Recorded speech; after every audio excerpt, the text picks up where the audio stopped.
প্ৰত্নতাত্ত্বিক বিভাগ আৰু পুৰাতত্ত্ব বিভাগে আমাৰ এই অঞ্চল সংৰক্ষণৰ কাৰণে গুৰু দায়িত্ব ল'লে। সেইসকল ব্যক্তিও আমাৰ মাজত হয়তো প্ৰথম অৱস্থাত লোৱা ব্যক্তিসকল আমাৰ মাজত নাই, কিন্তু আজি যিসকল আছে বৰ্তমান আমাৰ প্ৰত্নতত্ত্ব বিভাগৰ পুৰাতত্ত্ব বিভাগৰ বিষয়াসকল আছে, আমাৰ DPFA Kulino.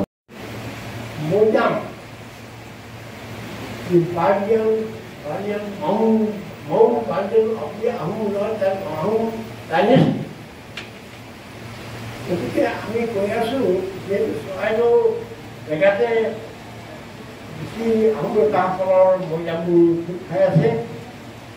ইয়াৰ বাহিৰেও অসমৰ বিভিন্ন ঠাইত আছে।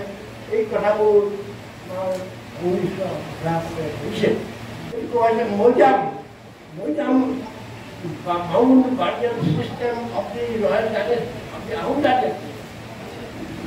আৰু সেই ক্ষেত্ৰত তেখেতে কৈছিল যে আমাৰ নৰিয়াল ছাৰক আমাৰ চৰাইদেউৰ যিখিনি ৰাইজ, তেখেতসকলে যিখিনি কমিউনিটি পাৰ্চনত যিখিনি অংশীদাৰ হিচাপে যিখিনি ৰাইজক আমাৰ গোটেই প্ৰক্ৰিয়াটো আমাক সহায় কৰিছিল, সেইকাৰণে তেওঁ গোটেই ভাৰতবৰ্ষৰ ভিতৰতে চৰাইদেউৰ যিখিনি অংশীদাৰ ষ্টেক হোল্ডাৰ চৰাইদেউবাসী, তেওঁলোকৰ যিখিনি আমাৰ লগত সহায় সহযোগিতা আগবঢ়াইছিল, তেখেতসকলৰ পাৰ্টিচিপেশ্যন বেষ্ট বুলি আমাক কৈছিলে।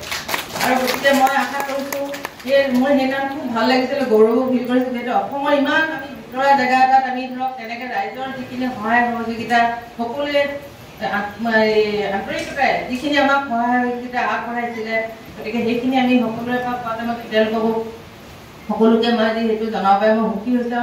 शरायदेव के सभी लोगों ने पूरा जो एक सपोर्ट किया, ये सब उस मेहनत के बगैर सफल नहीं था।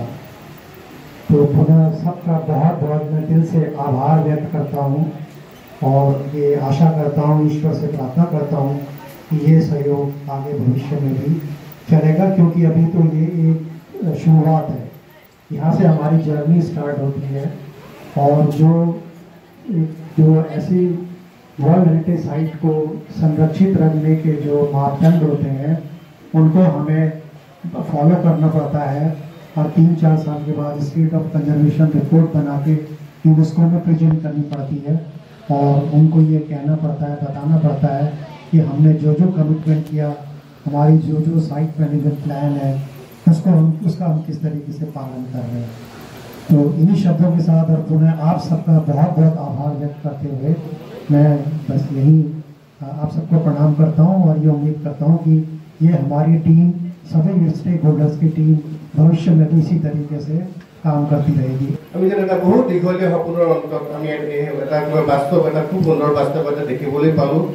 মই ব্যক্তিগতভাৱে ভাবোঁ যে এই যাত্ৰাটো এই চৰাইদেউক যে আমি অৰ্গেনাইজ কৰিবলৈ আমি যে যিখিনি প্ৰচেষ্টা কৰিলোঁ, অকল মোৰ চাকৰি জীৱনৰে নহয়, মোৰ মানৱ জীৱনৰ এটা অতিশয় উল্লেখযোগ্য এটা অভিজ্ঞতা, এটা খুব গুৰুত্বপূৰ্ণ অভিজ্ঞতা আৰু আমাৰ গোটেই জীৱনটোকে ধন্য কৰিছে। আৰু ভাৰতবৰ্ষত 1 লাখতকৈ বেছি মনুমেণ্ট আছে, কিন্তু আমাৰ এই পবিত্ৰ চৰাইদেউ বিশ্ব ঐতিহ্য ক্ষেত্ৰ হ'ল ই ভাৰতবৰ্ষৰ 42তম মনুমেণ্ট। ইয়াতকৈ আমাৰ গৰ্ব কি লাগিছে? গতিকে আমি এই গৰ্বৰে আমি গৰ্বিত হৈছোঁ। এই গৰ্বৰ সকলোতকৈ বেছি সহভাগী হ'ল আপোনালোক, মোৰ চৰাইদেউবাসী ৰাইজ।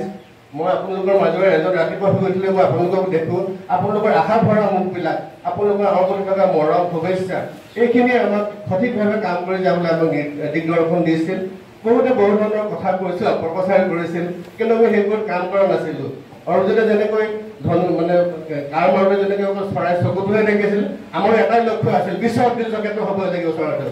গতিকে আমাৰ এটাই লক্ষ্য আছিল আমি চৰাইদেউ বিশ্ব ঐতিহ্য ক্ষেত্ৰ নকৰালৈকে আমি ক্ষান্ত নহওঁ।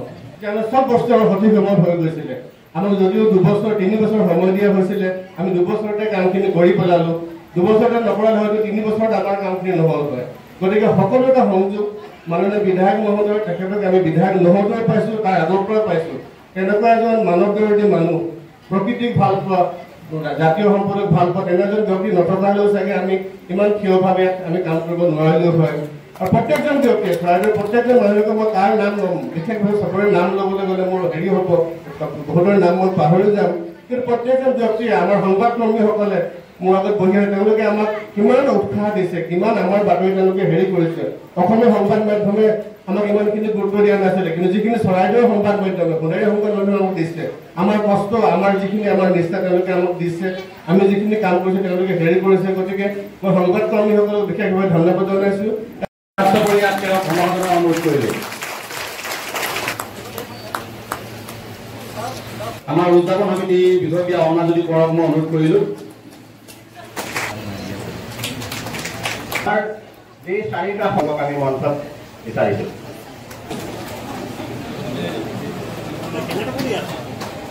ইয়াৰ